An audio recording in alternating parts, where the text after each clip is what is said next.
Level 1, the new fish. It usually starts with something ordinary. A job, money, a friend who says, I know somebody who's hiring. You're young, you're broke, your family needs money. You've convinced yourself you're only doing one small thing. You aren't joining a cartel. That's what you tell yourself. The first payment feels different because it's cash, and it's more money than you've made in weeks, maybe even months.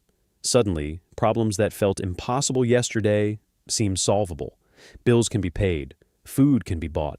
Your family doesn't have to know where the money came from. The cartel doesn't necessarily need you to believe in its ideology. It needs you to become dependent on it. Soon, the small favor becomes another favor, then another. You realize you're no longer doing something for them. You're working for them. Your instructions become more serious. Your mistakes become more dangerous. And the people around you aren't coworkers. They're people who know what happens if you betray the organization. At this level, you have almost no power. You don't know the entire organization. You're not supposed to. You know a few names, a few faces, a few locations, and that's it. The less you know, the harder it is for you to hurt the organization. But there's another problem. You are replaceable. If you disappear tomorrow, someone else can take your place, and the cartel will continue operating. You're not valuable because you're important. You're valuable because you're available. Level 2, the lookout. Eventually, some recruits are given more responsibility. You're no longer simply following instructions. Now you're watching, waiting, observing. You might spend hours doing almost nothing. And that's the point. Cartel work isn't always constant action. Sometimes it's boredom. You're sitting somewhere ordinary, watching people, watching vehicles, watching the environment. Your phone stays close, your eyes stay open, and you're constantly wondering, did somebody notice me? At this level, paranoia begins becoming normal. A strange car drives past twice. You remember it. Someone asks you a question you weren't expecting. You remember it. A person looks at you for too long. You remember it. You start seeing danger everywhere. You stop knowing whether you're being paranoid or whether someone really is watching you. That's when the psychological damage begins. Level 3, the runner.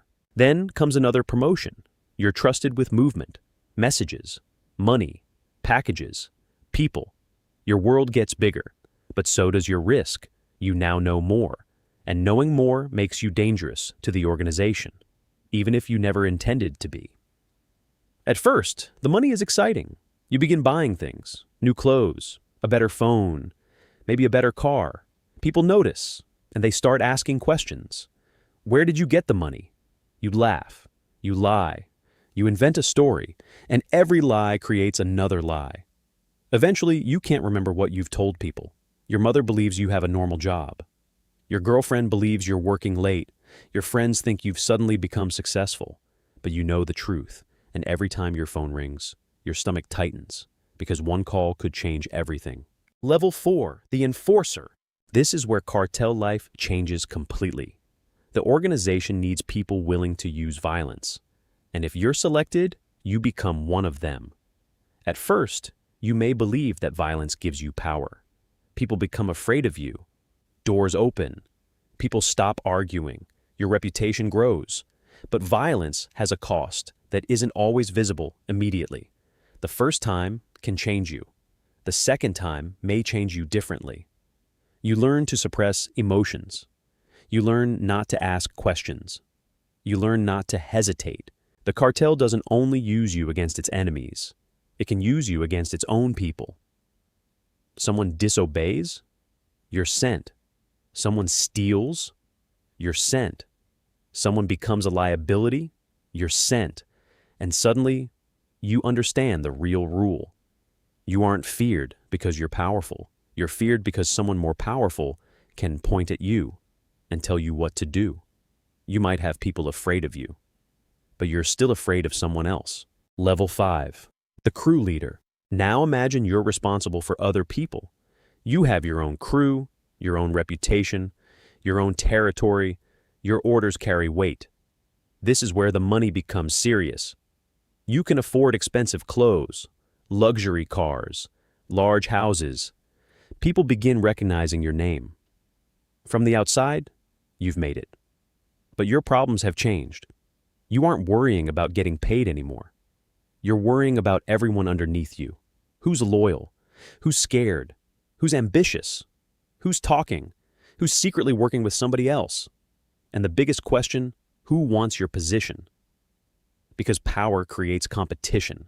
The people beneath you don't simply see you as their leader. Some see you as an obstacle. Your closest associate could become your greatest threat. The person eating dinner beside you could be gathering information against you. Eventually, you stop sleeping properly. You check everything. You question everything. And the organization that gave you power has slowly taken away your peace. Level 6, the captain. At this level, you're no longer managing a small group. You're managing an entire operation. People report to you. You report to someone above you. And now, your decisions affect dozens or even hundreds of lives. You don't personally see everything. You hear about it. Reports, phone calls, messages. Someone tells you that another group is moving against you. Someone else says the information is false. And now you have a problem. You don't know who to believe. This is the strange thing about cartel power. The more powerful you become, the less direct your understanding of reality becomes. Level 7. The supreme arm. Now you're approaching the top. You control an entire region. People you've never met know your name. You have influence. You can walk into rooms where ordinary people would never be allowed. Politicians may know you. Businessmen may know you. Officials may know you. Some people may even respect you. But respect and fear can look identical from a distance. And you have one enormous problem. Everyone knows that you're valuable, which means everyone knows that you're a target. Rivals want you gone. Law enforcement wants evidence against you. At this level, you don't have a normal life anymore. Every relationship has a question attached to it. Why are they talking to me? And that's when you finally understand the price of power. The higher you climb, the smaller your world becomes.